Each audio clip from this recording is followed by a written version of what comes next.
복음강좌 십자가 편 네 번째 시간입니다. 하나님의 진노가 불의에 대하여 나타나느니 혹자들이 이렇게 이야기를 합니다. 하나님은 사랑의 하나님이시기 때문에 하나님이 화를 내시거나 이렇게 죄에 대해서 심판하시고 진노하시는 것은 어울리지 않는다. 그건 지극히 개인적인 그리고 인간적인 생각일 뿐이죠. 그죠? 하나님은 공의 하나님이시기 때문에 죄라는 그 불법, 불의와 양립하실 수가 없고 죄를 미워하세요. 이게 인간의 죄성에 기인한 미움이 아니라 하나님의 그 공의로움, 신적인 그 의로움에 근거하여서 나타나는 그런 어떤 미움이라는 거죠. 그래서 여러분들이 아셔야 되는 건 하나님이 만약 우리 죄에 대해서 묵과하시고 심판하시지 않는다면 그 하나님은 우리가 믿는 하나님과는 무언가 질적으로 다르다. 조직신학적인 내용으로 신론에 들어가 본다면 하나님의 이런 어떤 양립할 수 없는 성품에 대한 이야기도 조금 하기는 하는데, 분명히 아셔야 되는 것은 하나님은 죄에 대해서는 진노하시는 하나님이시고 반드시 심판하시는 하나님이시다. 그렇기 때문에 예수 그리스도를 십자가에 달려 죽게 만드시고, 이것이 오늘 우리가 공부하는 것처럼 십자가, 즉 신학적인 내용으로 기독론이라고 하는 파트에서 공부를 하는 내용들입니다. 만약에 조금 전에 말씀드렸던 것처럼 하나님이 죄에 대해서 심판하시지 않는다면 과연 왜 예수 그리스도를 이 땅 가운데 보내셨고 예수를 우리 죄 대신에 죽게 만드셨습니까? 그냥 하나의 퍼포먼스입니까? 그 얼토당토하는 말이죠. 그죠? 분명히 하나님께서는 그 당신의 진노, 죄에 대한 진노를 그 하나님의 아들이신 독생자 예수 그리스도에게 고스란히 쏟으심으로 말미암아 우리가 받을 죄의 형벌을 예수 그리스도를 통해 다 받으시고 우리를 용서하시는데, 그렇기 때문에 우리가 죄라는 것이 무엇이고 이 죄가 얼마나 무서운 것인가를 공부해야 될 필요가 있고, 그래서 반드시 하나님께서는 그 죄의 죄값을 물으시는 분이시다라는 사실을 알아야 하나님의 은혜가 얼마나 큰 것인지, 그 죄값에 대한 예수 그리스도의 희생이 얼마나 고귀하고 값진 것인지를 알 수 있게 되는 거죠. 그래서 오늘 이 4장에서는 결국 불이나 불법이나 죄가 무엇이고 그 죄를 향한 하나님의 진노가 얼마나 무섭고 진중한 것인지를 좀 알아가는 시간이 됐으면 좋겠습니다. 자, 예수님께서 우리를 대신하여 화목제물로 죽으셨습니다. 우리 죄 때문에 하나님의 아들이신 그분께서 대신 제단 위에 제물이 되신 것이며, 자 보세요. 우리 죄 때문이에요. 예수님이 돌아가시고 예수님이 죽으시고 십자가에 3일 만에 부활하신 것은 우리 죄의 문제를 해결하기 위함이에요. 그래서 우리 스스로 죄인이라는 사실을 기본부터 알아가지 않는다면 그냥 이 어떤 죄인이라는 사실, 죄론에 관련된 지식이 없이 뛰어넘어서 그저 의인됨에 대한 기쁨만 있다라면 그 구원은 굉장히 값싼 구원이 됩니다. 그래서 왜 내가 이렇게 의인이 되었는데 죄를 좀 지으면 어떻고, 저같이 죄에 대해서 잘 정죄하는 설교를 하는 사람은, 그렇다고 실제로 제가 치는 설교를 했겠습니까? 그냥 복음의 내용을 고스란히 전하다 보니까 그렇게 됐는데, 그런 내용을 들으면 네가 뭔데 감히 나를 죄인이라고 기타 등등 이런 혼란과 비난과 괴롭힘 시작되는 거죠. 그래서 여러분들이 아셔야 되는 분명한 사실은, 내가 죄인이고 내가 지은 죄가 예수님이 죽으셔야 될 정도로 무거운 것이구나 라는 것을 오늘 첫 파트부터 아시면 좋을 것 같아요. 그래서 우리는 예수님의 죽음을 대속적 죽음 혹은 형벌적 대속적 죽음이라고 합니다. 그래서 대신 속죄하기 위해 죽으셨다. 근데 그게 뭐예요? 형벌이다. 형벌. 뭐에 대한 형벌? 우리 죄에 대한 형벌. 우리 죄에 대한 형벌을 예수님이 고스란히 받으신 거죠. 그죠? 그런데 한 가지 의문이 생깁니다. 우리를 구원하시기 위해 꼭 이렇게 하셔야 했습니까? 가장 무식하고 가장 어리석은 질문이죠. 죄의 삭은 사망이기 때문에 당연히 죄인은 죽을 수밖에 없어요. 그 죄인을 구원해서 그 죄에서 자유롭게 하려면 그 죄의 값인 죽음을 통해서 이 모든 것들을 이루어 가야 되는데, 이런 예수님의 죽음 앞에서 이런 어떤 질문을 하는 것은 여전히 내 죄가 얼마나 무겁고 얼마나 더럽고 얼마나 끔찍한 것인가에 대한 고찰이 없기 때문이다. 꼭 우리를 대신하여 하나님의 아들이신 예수님이 십자가에서 그토록 비참한 죽음을 맞이하셔야 했습니까? 그냥 용서해 주시고 구원해 주시면 안 되나요? 하나님은 사랑이 풍성하시고 능력이 크시지 않습니까? 못하는 일이 없으신 분 아닙니까? 제가 서론 부분에 말씀드렸던 것처럼 하나님은 공의로운 분이시고, 공의로운 그 성품 때문에 죄를 절대로 용인하실 수 없는 분이시기 때문에 그 죄와 양립할 수 없는 하나님의 성품이 결국은 이 죄인들을 그냥 용서해 주실 수 없습니다. 하나님은 하실 수 없는 게 있어요. 이게 하나님의 전능하심을 해치는 게 아니라 신학적으로 그분의 성품에 이렇게 충돌 때문에 하실 수 없는 게 존재를 하는 거죠. 하나님이 주무실 수 없고 하나님이 죽으실 수 없고 하나님은 모르실 수가 없는 거죠. 왜? 전능하신 분이고 하나님은 뭐 생명이라는 것보다도 모든 것들에 스스로 존재하시는 분이기 때문에 죽으실 수가 없는 거죠. 그죠? 하나님은 주무실 수가 없다. 왜? 육신을 입고 있지 않으시기 때문에 피로를 느낀다든가, 원래 대충 뭐 잠을 자는 거는 피로함 때문에 그러니까, 이런 어떤 하나님의 완전하신 성품 때문에 인간에게 비유적으로 이렇게 대비해서 못하시는 게 있다. 이게 전능하심에 위배되는 말은 아니다. 분명히 말씀을 드렸어요. 방금처럼 하나님은 공의로운 하나님이시기 때문에 죄인을 그냥 용서하실 수가 없다. 이런 어떤 명제가 성립이 됩니다. 11세기 캔터베리의 대주교였던 안셀름은 이런 질문을 하는 사람에 대해 아직도 죄의 심각성과 죄의 결과의 엄중함에 대해 모른다고 말했습니다. 죄가 무엇인지, 죄의 결과가 무엇인지 안다면 그런 말을 할 수 없다는 것입니다. 모르는 것이 그뿐이겠습니까? 죄의 심각성을 모른다면 하나님의 거룩하심과 그 영광의 끝자락도 보지 못한 사람. 왜 그래요? 죄라는 밑바닥을 똑바로 보지 못한다면 우리를 구원하신 하나님의 그 거룩하심과 영광을 모르게 되는 거죠. 그죠? 그래서 여러분들이 분명히 깨달으셔야 되는 거는, 이런 어떤 죄론이 나쁜 게 아니에요. 우리 스스로를 죄인이라고 고백을 하고 우리의 죄가 얼마나 무겁고 나쁜 것인가를 고백하는 게 결코 이게 우리에게 해로운 게 아니라는 거죠. 우리의 죄의 깊이를 알면 알수록 하나님의 은혜의 깊이도 더욱 잘 알아갈 수 있고, 그 하나님의 은혜를 잘 알아갈 수 있다면 하나님의 영광과 그 거룩함이 얼마나 귀한 것인가를 알 수 있게 되는 거죠. 그죠? 한번 생각을 해보세요. 까만색을 아는 사람은 흰색이 얼마나 깨끗한 것인가를 잘 압니다. 어둠을 경험해 본 사람이 이 밝은 빛이라는 것이 얼마나 밝은 것인가를 잘 알아요. 이런 대비처럼 우리가 죄라는 것이 무엇인지를 아는 것만큼 하나님의 의로움과 하나님의 거룩하심을 잘 알 수 있게 되는 거죠. 그죠?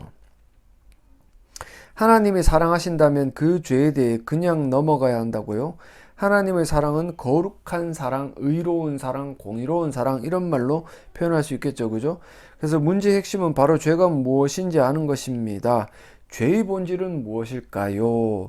창세기 3장 1절과 6절을 보시면, 그런데 뱀은 여호와 하나님이 지으신 들짐승 중에 가장 간교하니라. 뱀이 여자에게 물어 이르되 하나님이 참으로라는 말은 뭐예요? 진짜로 그러시더나?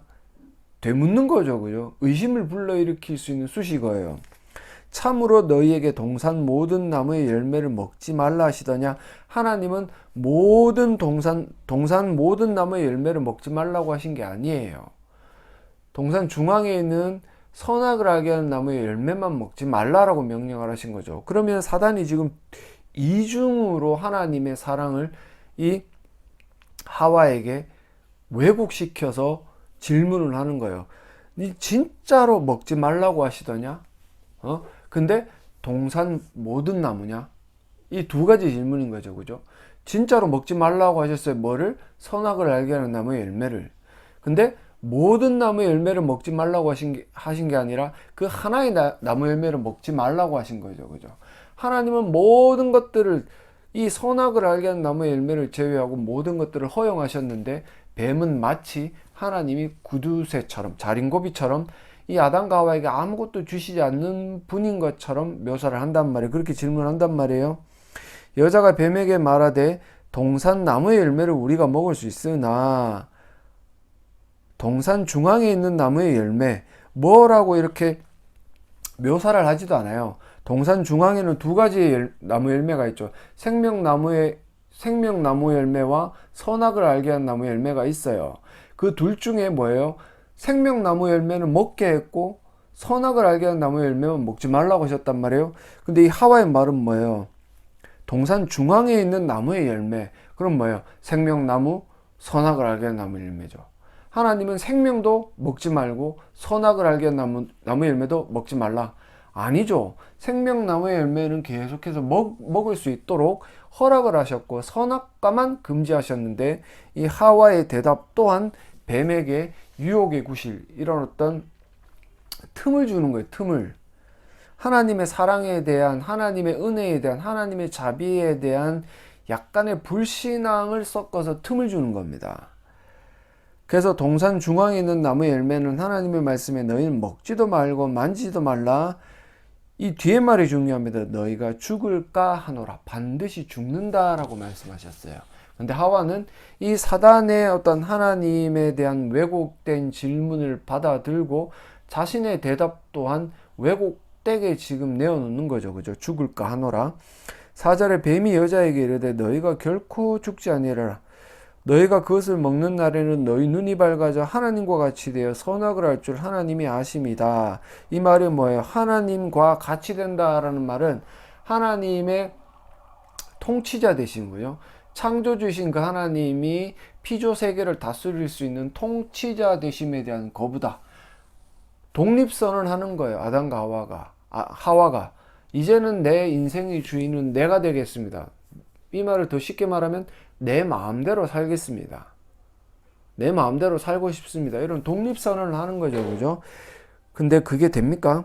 하나님과 같이 되어 선악을 알 줄 하나님이 하심이니라. 6절에 여자가 그 나무를 이제 딱 보니까 동산 중앙에 있는 그 선악을 알게 하는 나무의 열매를 그전에도 많이 봐왔을 터인데, 이런 뱀의 유혹에 그의 어떤 모든 그 지각이, 의지가 넘어가 보니까 뭐라 그래요?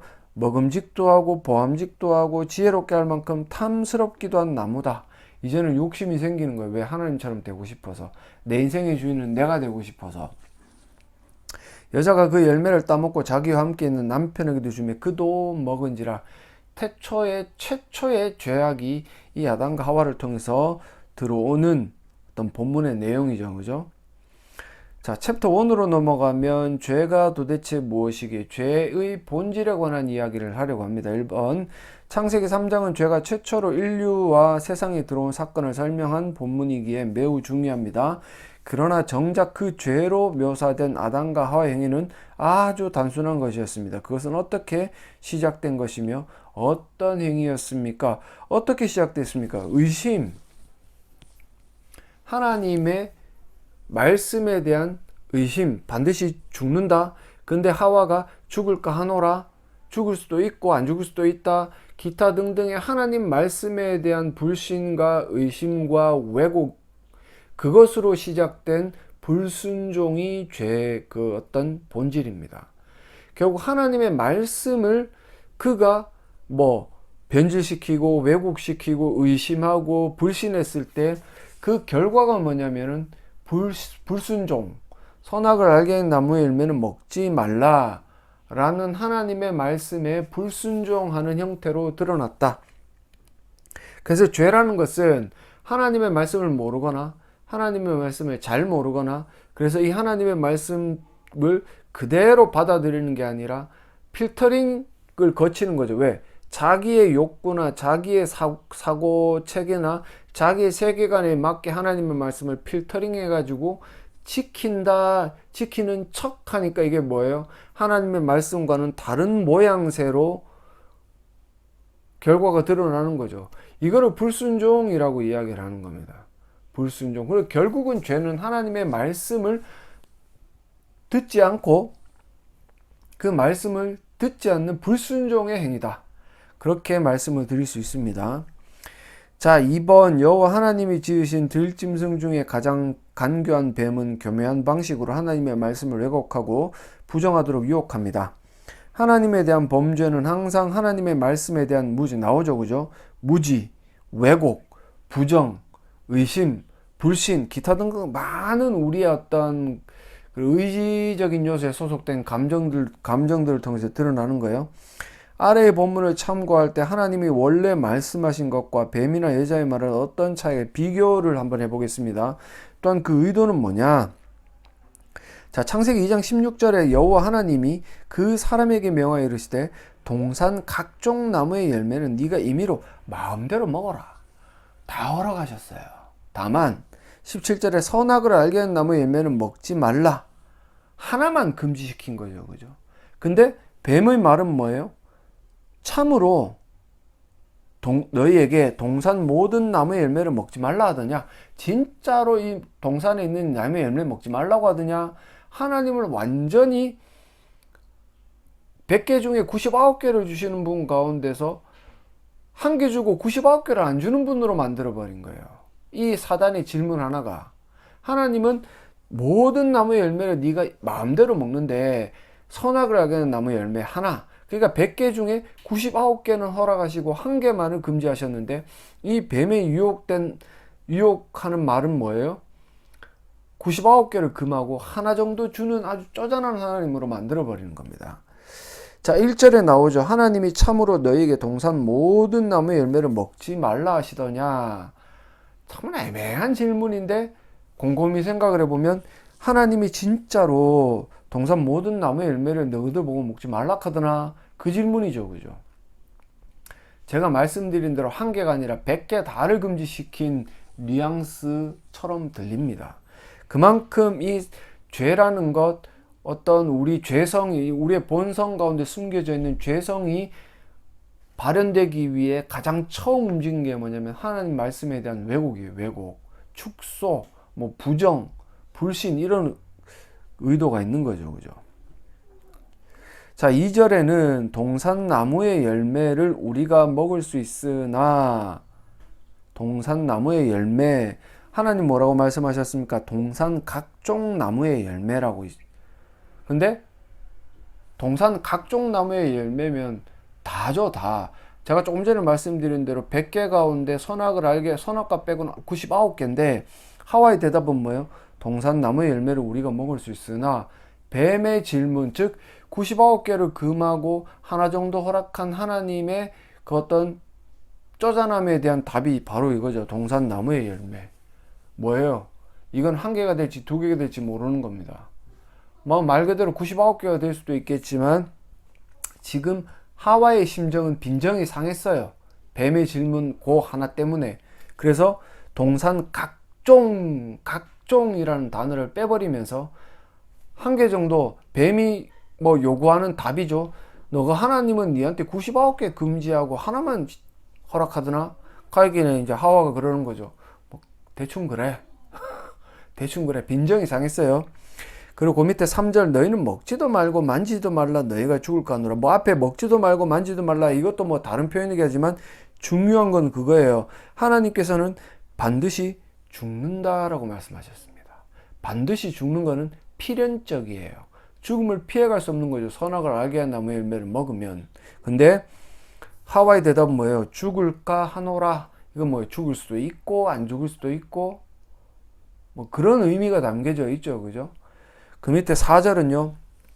뱀이 그러죠. 너희가 결코 죽지 않는다. 하나님의 말씀을 전면 부정하고 전면 반박해 버립니다. 이 하와의 애매모호한 대답. 하나님은 분명히 죽는다고 하셨는데 왜곡하면서 죽을까 하노라.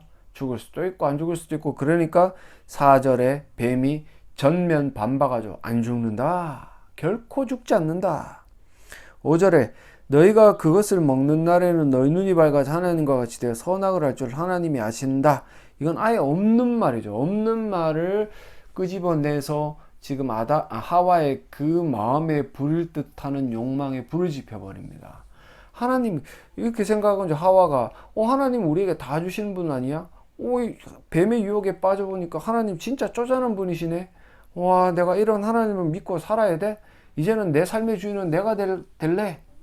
이런 식으로 반응을 하는 거죠. 이 어떤 사단의 이런 어떤 질문에 하나님과 같이 돼요. 하나님과 같이 될 수도 없지만 지금 이 뱀의 유혹은 뭐예요?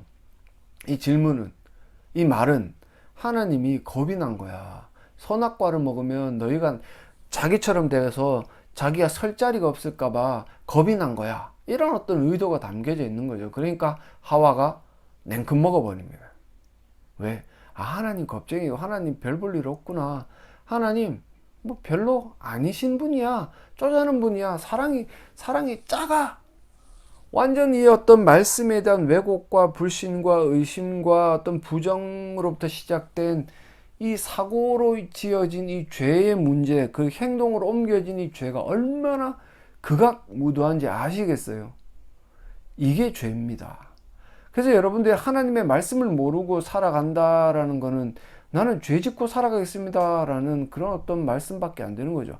제가 늘 말씀드리듯이 배워야 된다, 말씀을 알아야 된다라고 말씀을 드리는 이유가 이런 하나님의 말씀을 분명히 알아야 하나님의 말씀을 왜곡함으로, 부정함으로, 의심함으로, 축소시킴으로 죄를 짓지 않게 된다. 물론 완전히 안 지을 수는 없겠지만 그래도 지금 모르는 상태보다는 줄여 나갈 수가 있겠죠. 그죠? 3번 아담의 범죄는 세 가지 특징을 갖습니다. 첫째, 하나님의 말씀에 대한 잠시만요. 선풍기를 좀 틀어야 되겠습니다. 너무 덥다. 땀이 나서요. 죄송합니다. 자, 첫째, 하나님의 말씀에 대한 불신과 왜곡. 둘째는 이 어떤 불신과 왜곡에서 시작되어서 하나님의 어떤 전능하심과 하나님의 사랑과 하나님의 창조주와 통치자 되심에 대한 그 모든 믿음이라고 하긴 그렇죠. 그런 어떤 지식들이 완전히 사라져 버렸습니다. 그러면서 둘째는 하나님처럼 되고 싶어하는 대적과 욕망이 생겨버리는 거죠. 이만하면 나도 하나님이 될 수 있겠는데? 하나님을 밟고 올라설 수 있겠는데? 라는 이런 정말로 가치없는 생각을 한 거죠. 셋째는 하나님의 법에 불순종하는 불법과 범법. 그래서 선악과를 먹어버리는 불순종. 이게 불법과 범법이다. 이런 아담의 범죄는 하나님 앞에서 하나님에 대해 가장 중요한 죄를 저지른 것이라고 볼 수 있습니다.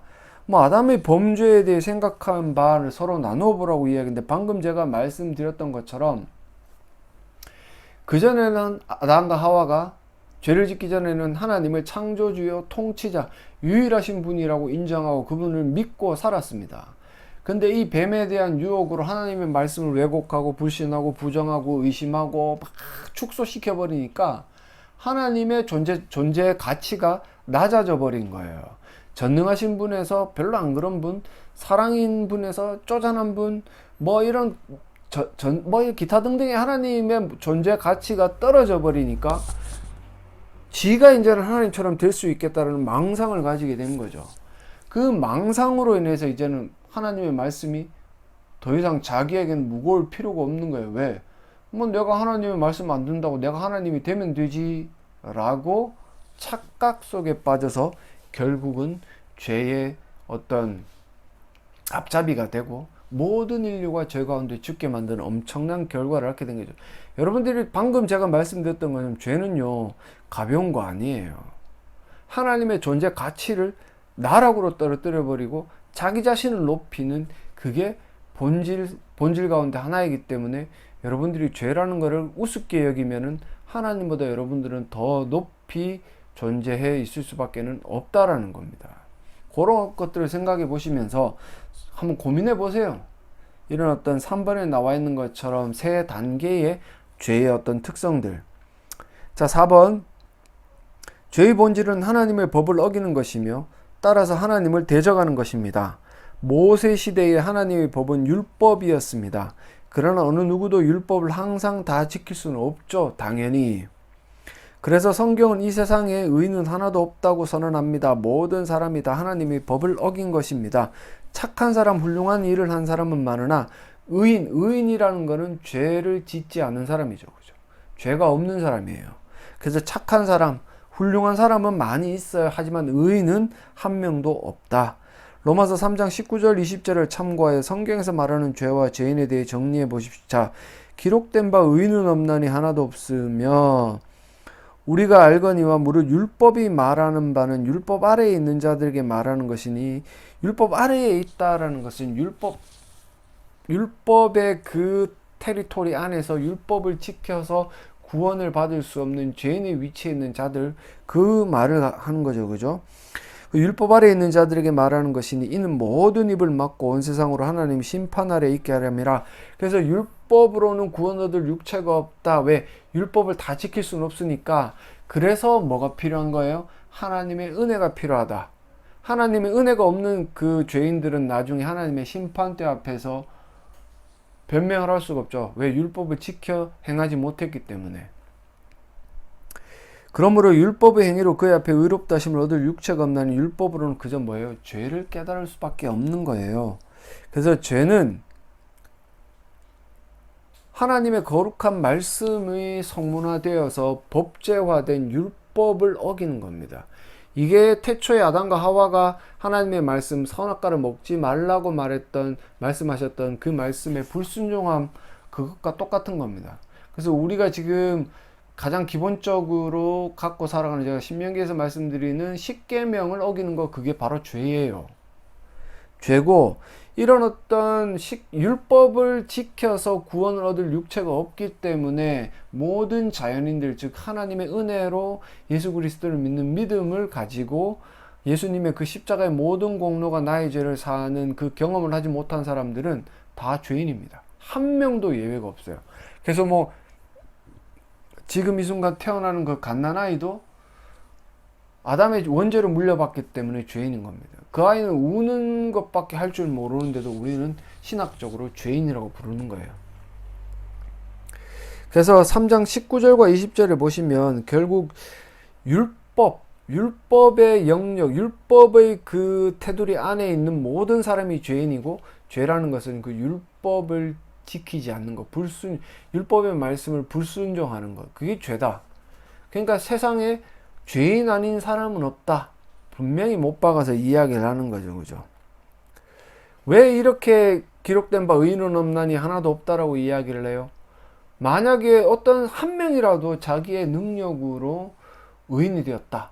율법을 다 지켜감으로 구원을 받았다. 그러면 예수님 오실 필요는 없는 거예요. 왜? 인간에게는 그러면은 가능성이 존재하기 때문에 그렇습니다. 근데 성경에서는 분명히 기록된 바 의인은 없나니 하나도 없다.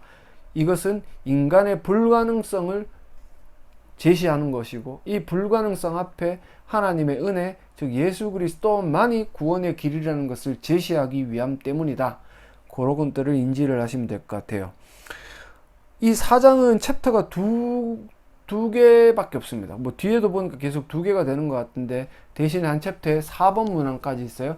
그래서 요거는 하나로 녹화해서 올리도록 하겠습니다. 자, 챕터 2는 죄의 결과가 도대체 어떠하기에 우리 보고 죄에 대해서 이렇게 열심히 이 복음 강좌를 가르치고 있느냐. 죄의 결과가 뭡니까? 사망입니다. 죽음입니다. 영원한 죽음이에요. 뭐 인간의 육신의 어떤 호흡이 한번 끊어지는 것으로 정의 내리는 것이 아니라 하나님의 은혜가 없는, 하나님과 단절된 상태에서 영원히 지옥 가운데서 고통받는 죽음, 그것이 죄의 결과이기 때문에 여러분들이 살아가면서도, 내가 교회를 다니면서도 성도라고 이야기를 하면서도 이 죄에 대해 가벼이 생각하고 있다라면 나중에 여러분들 심판대 앞에서 정말 의인으로 분류되지 않을 수도 있음에 대한 고민은 해보시라고 제가 말씀을 드리는 거예요. 자, 1번에 죄로 인해 하나님이 떠나시기도 하지만 하나님을 대적하는 죄 자체가 인간이 하나님을 떠나는 행위죠. 왜? 더 이상 죄로 인해서 여러분들 그 신의 산에서 하나님의 영광의 끝자락을 보았던 모세 있죠. 그 모세의 얼굴이 환하게 빛나 영광의 광채로 빛났을 때 이스라엘 백성들이 막 죽을 듯이 엎드립니다, 땅에. 모세가 하나님과 악수를 했건 하나님의 얼굴을 보면서 이야기를 한 게 아니라 그저 하나님의 임재 가운데, 비유적인 표현이지만 하나님의 등을 봤을 뿐인데, 그 하나님의 영광의 끝자락만 봤을 뿐인데도 불구하고 이스라엘 백성들이 그 모세의 빛나는 그 얼굴을 바라보고 두려워 떠는 거예요. 하나님의 영광은 그만큼 죄인들이 봤을 때는 죽을 수밖에 없는, 일반적으로 구원을 받은 우리 또한 하나님의 영광 가운데 그대로 노출이 되면 죽을 수밖에 없겠죠. 그죠? 하지만 하나님의 그 거룩하심은 세심하시기 때문에 우리가 살아갈 수 있도록 해주시는데, 당연히 죄라는 것이 하나님과의 관계에 막혀 있다라면 인간은 떠날 수밖에 없어요. 제가 조금 전에 말씀드린 대로 그 모세의 얼굴에 비추었던 하나님의 영광의 끝자락만 봤는데도 그렇게 두려운데, 완전한 죄인이 되어서 하나님의 영광 앞에 과연 어떻겠습니까? 하나님을 떠나서 하나님 없이 사는 삶은 두렵고 빈곤하며 최종적으로 죽음에 이르는 삶입니다. 자, 하나님을 떠난 존재의 모습을 다음 본문에 의거해 생각해 보시죠. 7절에 자기들이 벗은 줄을 알고 무화과 나무 잎을 엮어 치마로 삼았더라. 하나님께서 아담에게 하와를 만드셔서 이끌어내셨을 때 내 뼈 중에 뼈, 살 중에 살이다라고 고백을 하면서 자기 자신, 하나님의 가장 최고의 작품인 피조물인 자기 자신과 하와의 모습을 자화자찬했지만 그것은 정말로 최상의 어떤 가치를 가지고 있는 모습이었어요. 완전한 의인이었던 아담과 하와는 하나님 보시기에 힘이 좋았던 존재였는데, 그런 어떤 자들이 이 뱀의 유혹에 빠져서 하나님의 존재를 깔아뭉개버리고 자기 스스로 하나님이 되겠다고 발버둥 치다가 죄라는 것이 자기에게 들어오니까 이 얼마나 그 죄로 인해서 타락을 했든지 자기의 모습을 똑바로 바라볼 수가 없는 거예요. 그전에는 발가벗고 있어도 부끄럽지 않고 서로를 사랑하는 그런 존재들이었는데, 죄로 인해서 눈을 뜨고 난 다음에 그 수치라는 게 얼마나 부끄러웠던가, 자기 스스로 할 수 있는 최상의 노력인 무화과 나무 잎을 치마로 삼아서 가릴 수밖에 없었던 거죠. 그만큼 부끄러운 존재가 된 거예요. 이 죄의 결과물로 인해서 하나님을 떠난 존재는 부끄러운 존재다, 그 말씀을 드릴 수밖에 없는 거죠. 그죠? 그 다음에 8절에는 그들이 그날 바람이 불 때 동산에 거니시는 여호와 하나님의 소리를 듣고 아담과 그의 아내가 여호와 하나님의 낯을 피하여 동산 나무에 숨었다. 이제는 하나님의 영광 가운데 노출이 되어도 하나님과 교제하며 살았던 그들이 죄 때문에 이제는 하나님의 영광 앞에 다가설 수 없는, 왜 하나님의 영광 앞에 다가서면 죽을 수밖에 없는 존재가 되었거든요. 그 모세의 그 얼굴에 비추었던 하나님의 영광의 끝자락을 바라보고 무서워 두려워 엎드렸던 그 이스라엘 백성들처럼 아담과 하와도 이제는 하나님과 사랑하며 교제하던 그런 어떤 존재들에서 이제는 하나님을 피해야만 살 수밖에 없는 존재가 된 겁니다. 그만큼 처량하고 추악한 존재가 된 거예요. 이게 죄인의 모습이고 하나님을 떠난 존재가 가질 수밖에 없는 추악함이다, 그런 말씀을 드리고 싶습니다. 자, 2번, 하나님은 죄에 대해 진노하십니다. 반드시 심판하세요. 명심하셔야 됩니다. 하나님은 사랑이심으로 진노는 하나님께 어울리지 않는다. 왜 너그 마음대로 판단을 합니까? 이게 마치 아담과 하와의 모습 같지 않습니까? 하나님이 허락하신 그 모든 사랑과 은혜를 자기 멋대로 해석했던 하와, 하나님의 사랑을 축소했던 자기 멋대로의 방법대로 하나님 사랑을 축소했던 하와의 그 행동과 하나님의 사랑이심으로 진노는 하나님께 어울리지 않는다, 자기 마음대로 하나님을 평가 내리는 이 인간들의 모습이 닮아 있지 않느냐는 거죠. 그죠?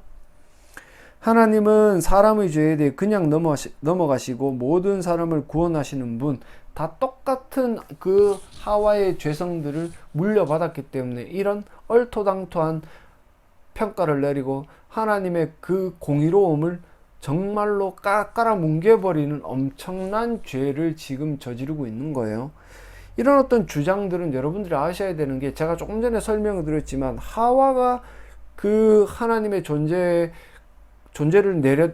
무너뜨리고 하나님의 말씀에 대한 왜곡, 축소, 비난, 불신, 부정 그런 행위를 했던 것과 똑같습니다.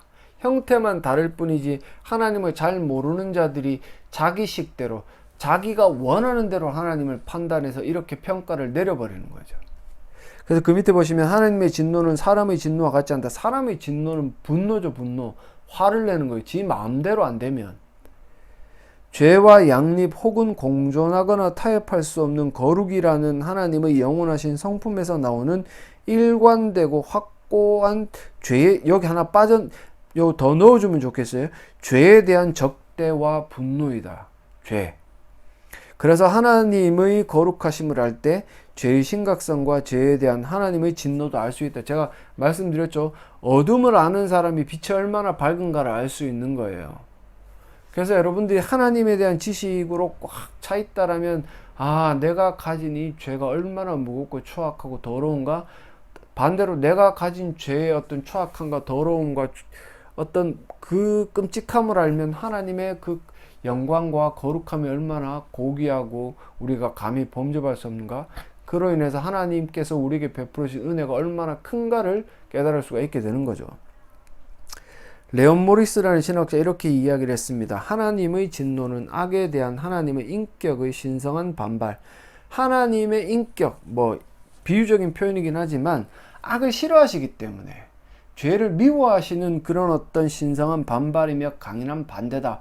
굉장히 문학적이긴 하지만 어렵기도 하고 자칫 잘못하면 오해할 만큼의 표현이긴 해요. 존 스토트 목사님은 악에 대해서만 일어나고 악에 대한 정죄 속에서만 표현되는 하나님의 계속적이고 확고한 적대, 악, 즉 죄에 대한 거예요. 사적인 원한이나 안갚음이 아니기에 하나님은 그 적대자에 대해 감소하지 않는 사랑을 동시에 유지하신다라고 표현하는 거죠. 그죠? 그래서 이 죄인에 대해서도 하나님은 그 죄 때문에 미워하시는 분이지만 하나님의 택하신 백성들을 향해서는 그가 죄인이었을 때도 보호하시는 그런 어떤 사랑을 동시에 가지고 계신다라는 겁니다. 그가 하나님의 택함 받은 그 시간까지 생존할 수 있도록 살아갈 수 있도록 하시는 분이 하나님이시기 때문에 이 어떤 스토트 목사님의 적대자에 대해 감소하지 않는 사랑을 동시에 유지하실 수 있는 거죠. 그죠? 사적인 게 아니에요. 이거는 공적인 것, 공적인 죄악에 대한 하나님의 반발이다. 그래서 우리들이 원한을 쌓고 제가 방법이라는 TV 드라마를 좀 봤는데 거기 보면 저주하죠. 그죠? 막 사적으로 저주해요. 내한테 잘 못한 사람들한테 막 저주를 해요. 그건 인간이고요. 하지만 하나님은 공의에 대한 반발, 하나님의 그 거룩하신 성품에 대한 반발로 이 죄에 대해서 적개심을 가지시는 것이기 때문에 이런 어떤 죄인들에 대한 사랑 또한 하나님은 동시에 유지하실 수 있다는 겁니다.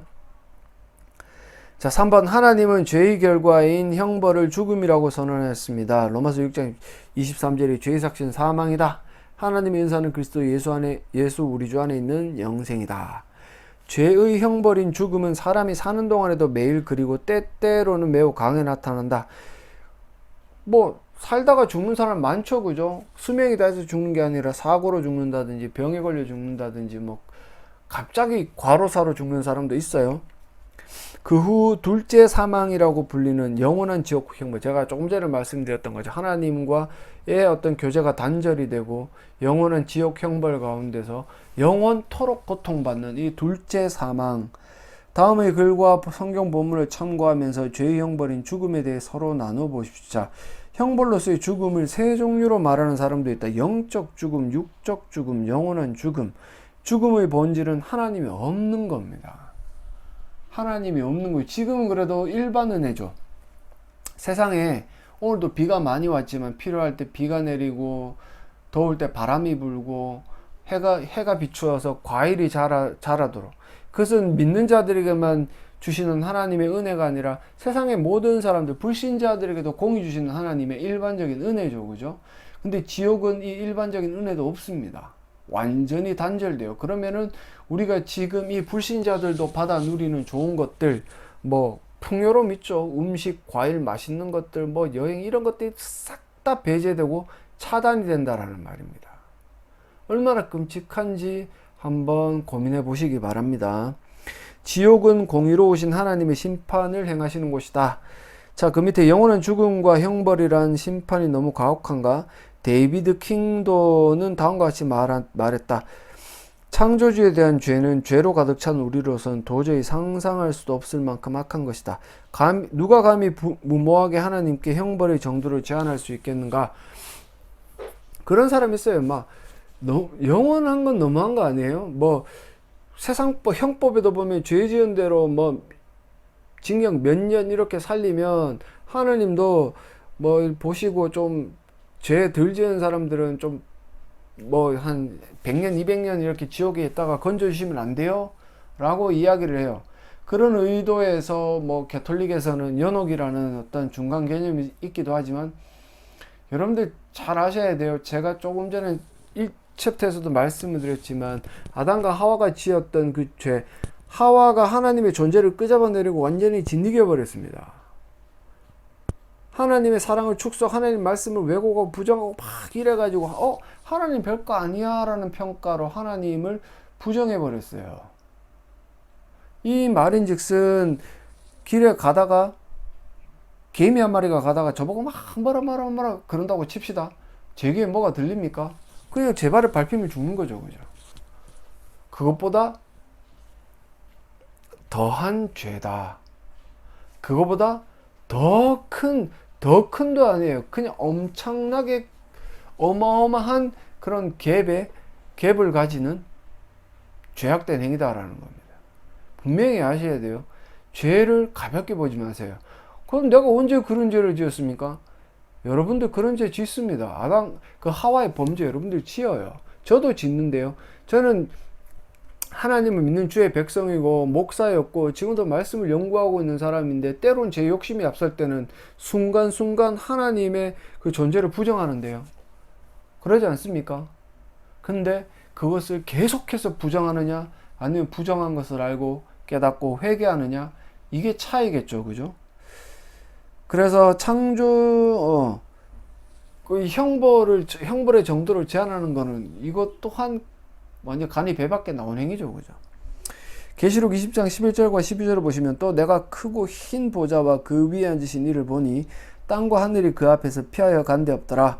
또 내가 보니 죽은 자들이 큰 자나 작은 자나 그 보좌 앞에 서 있는데 책들이 펴있고 심판책이죠. 그죠?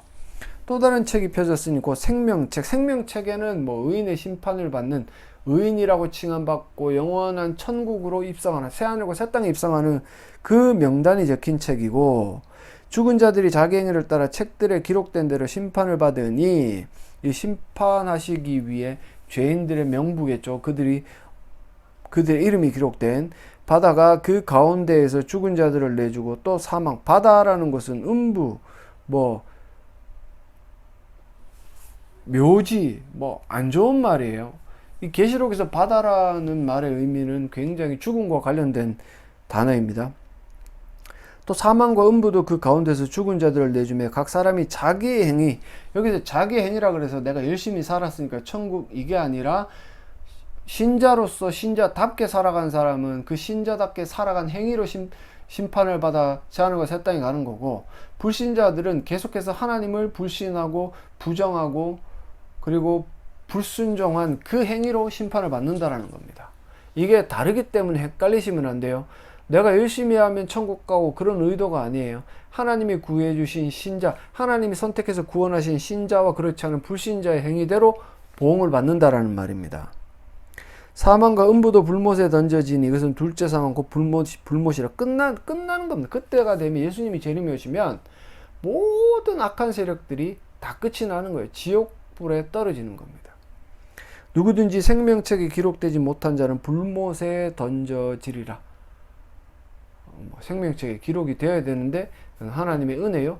그 하나님의 은혜 가운데 내가 생명책에 기록이 되었는가 안 되었는가는 이 죄된 행위에 대해서 어떻게 반응하는가 그리고 하나님의 은혜 가운데 내가 어떻게 살아가는가에 따라 판단할 수 있다. 늘 말씀을 드립니다. 자, 4번 죄에 대한 하나님의 진노는 지금 이 생에서도 나타납니다. 현재 나타나는 하나님의 진노는 생명의 근원 대신 창조주 하나님과 분리된 인생의 모습. 뭐 하나님이 죄인들, 그러니까 막 악하게 사는 사람들에서 막 번개를 쳐가지고 당장 때려 죽여주십시오, 막 이렇게 하나님의 심판을 요구하는 억울한 심정을 가진 사람들이 많아요.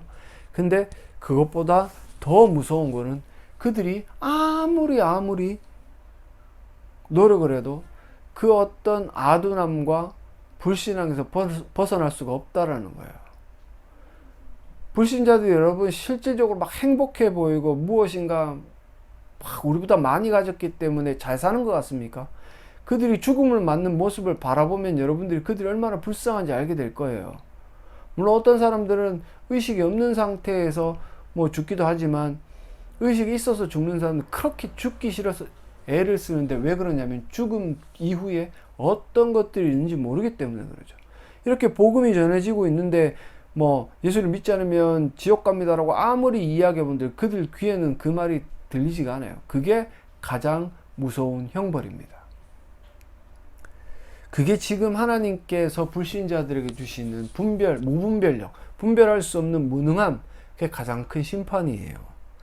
영원한 심판을 향해 달려가는 자를 막지 않으시는 유기, 내버려 두심, 유기라는 거죠. 그죠? 다음의 본문에 근거할 때 하나님께서는 어떤 자들을 내버려 두십니까? 그리고 그 결과는 무엇입니까? 우리 신자들이 세상을 살아가면서 조금 곤란한 일을 당하고 억울한 일을 당할 때 막 저 사람을 저주하고 막 하나님 벌해 주십시오라고 기도하기보다는 하나님께서 그들을 내버려 두시는 그 유기의 벌이라는 것들을 한번 생각해 보십시오. 가만히 놔둬도 쟤들은 그냥 이 땅에서 수십 년 살다가 영원한 지옥 형벌로 떨어집니다. 그러면 우리가 그들을 오히려 더 우리에게 해코지를 하더라도 측은히 바라보고 그들을 용서하고 그들을 기도할 수 있어야 됩니다. 그게 올바른 신자의 모습은 잘 안 돼요. 저도 뭐 저주하는데요. 저도 막 욕하고 저주하는데요. 뭐 어떡하겠습니까? 근데 분명히 아셔야 되는 거는 그들은요, 하나님의 은혜가 없기 때문에 아무리 애를 써도 몰라요. 자기가 따지고 보면 그 사자 입으로 막 머리를 갖다 집어넣고 있는데도 그 자기가 가는 곳이 불구덩이야, 사자의 입 아니라는 거 사실조차를 모르기 때문에 그게 가장 강력한 처벌이고 가장 무서운 형벌이다. 로마서 1장 24절과 32절에 보시면, 그러므로 하나님께서 그들을 마음의 정욕대로 더러움에 내버려뒀다, 유기하셨다라는 거죠. 그죠? 그들의 몸을 서로 욕되게 하셨다. 이는 그들이 하나님의 진리를 거짓 것으로 바꾸어 피조물을 조물주보다 더 경배하고 섬긴다. 지금 보세요. 진리를 거짓 것으로 바꾸어서 돈을 더 숭배하는 목사들이 얼마나 많습니까? 자기의 권력을 사모하는 목사들이 얼마나 많습니까? 진리를 진리로 전하지 않고 자기의 그 이득을 챙기기 위해서 곡해하고 뭐 편법으로 다 왜곡해가지고 하나님의 말씀이랍시고 막 썩어버린 것들 던져내는 목사들이 얼마나 많아요. 그런 사람들의 주된 목적은 뭐예요? 돈이요, 공명이요, 권력이요, 명예입니다. 하나님의 영광 이따위는 존재하지 않아요. 여러분들 주위에 있는 목사들 한번 잘 보십시오. 얼마나 그들이 자기를 사랑하는가, 자기 자신을 사랑하는가, 그리고 자기 자신을 섬기는가요? 주는 곧 영원히 찬송하리시로다. 아멘. 이 때문에 하나님께서 그들을 부끄러운 욕심에 한 번도 안 합니다 내버려 두셨으니, 이거는 뭐예요? 동성애죠. 그죠? 그들의 여자들도 순리대로 쓸 것을 바꿔 영리로 쓰며, 그와 같이 남자들도 순리대로 여자 쓰기를 버리고 서로 향하여 음욕이 부릴 듯 하매, 남자가 남자와 더불어 부끄러운 일을 행하여 그들의 그릇됨에 상당한 보응을 그들 자신이 받았다. 분명히 하나님은 동성애를 미워하셨고 동성애에 대해서 심판하시겠다라고 말씀을 하고 있는데, 어떤 목회자들은 이 동성애에 대해서 찬성을 하는 인간들이 있어요. 정체성의 혼란이기 때문에 이거는 죄가 아니다라고 헛소리 틱틱하면서 이 동성애자들을 교회로 끌어들이기 위해서 애쓰는 그런 거짓 교사들이 있습니다.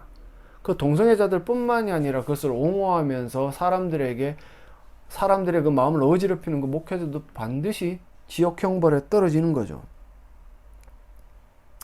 28절에 또한 그들이 마음에 하나님 두기를 싫어하며 하나님께서 그들을 그 상실한 마음, 하나님을 두기를 싫어하는데 뭐할라 하나님이 뭐가 쉬워가지고 그들 마음에 계시겠습니까? 내버려 두사 합당하지 못한 일은 하나님의 말씀에 합당하지 못한 일, 즉 불법입니다. 모든 불의, 추악, 탐욕, 악의가 가득한 자, 뭐죠? 막 어떤 공격적인 사람들이 있어요. 그 마음에 속마음이 굉장히 이렇게 포악한 사람들이 있어요. 시기, 살인, 분쟁, 사기, 악독이 가득한 자, 수근수근 뒷말하는 사람들, 비방하는 자, 막 부정적으로 비판만 하는 사람들 있죠. 아무런 근거 없이 비판하는 사람들. 그리고 하나님께 이런 비방하는 자요, 하나님께서 미워하시는 자요, 능욕하는 자, 교만한 자, 자랑하는 자, 악을 도모하는 자, 부모를 거역하는 자, 우매한 자, 배악하는 자, 무정한 자, 무자비한 자. 물론 이런 모습들이 저에게도 있고 이 강의를 듣는 여러분들에게도 분명히 있습니다. 없다라고 할 수는 없어요. 하지만 이것들이 죄라는 사실을 모르는 거, 그게 죄인의 특징입니다. 짓고도 죄라는 것을 모르는 거.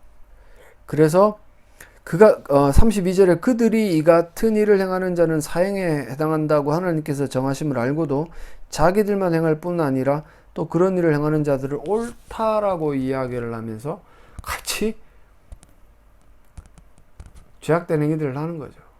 그래서 제가 목회자들을 자꾸 예로 드는 게 왜 그러냐면, 이 말씀이라는 것들이 잘못 전달이 되면 그 말씀을 듣고 그대로 살아가는 자들에게 굉장히 해악을 끼칩니다. 그럼 목회자들이 이 말씀을 올바로 연구해서 제대로 전하지 않는다면, 자기 욕심 따라 자기가 하고 싶은 대로 하면서 그 말씀을 그대로 전한다면, 성도들 또한 자기 욕심 때문에 그대로 따라가면서 이 32절에 나와 있는 것처럼 죽음으로, 사형장에 이슬로 사라질 위기에 처해 있다라는 겁니다. 그래서 여러분들이 아셔야 되는 게, 오늘 마무리하고 이제는 마치려고 하는데요. 죄라는 게 그렇게 가볍지 않습니다. 앞부분에 계속해서 말씀드릴 걸 다시 끄집어낼 필요는 없고요. 그 죄의 결과는 사망이고, 이 죄의 결과인 사망을 향해 달려가는 죄인들을 하나님은 그대로 내버려 두세요. 여러분들 이 강의를 듣고도 여러분들 스스로가 죄인이고 여러분들 스스로를 한번 점검해 보고자 하는 의지가 없다면 여러분들은 내버려 둠을, 즉 유기당한 상태에 있다. 그래서 그대로 살아가시면 안 됩니다. 내 삶이 오늘 읽었던 이 본문의 말씀대로 이런 존재의 삶이라면 하나님, 제가 그랬죠, 엎드려 하나님 앞에 자비와 긍휼을 구하는 수밖에 없다. 그리고 제대로 내가 하나님을 믿는 자로 살아가지만 이런 모습들이 많다. 그럼 반드시 죄라는 것을 분별해서 회개하십시오. 그래야 하나님의 영광 가운데 내 삶이 성화되고, 그래서 내 삶을 통해 하나님의 영광이 드러나는 은혜의 역사가 일어납니다. 그래서 오늘 이 말씀을 듣고 죄가 얼마나 무서운 것인지, 그 결과가 어떤 것인지를 바로 깨달으셔서 하나님의 은혜에 감사하시고 하나님 은혜에 감사하는 자로서 죄악된 삶들을 줄여나가시는 저 여러분들이 되시기를 간절히 소망합니다.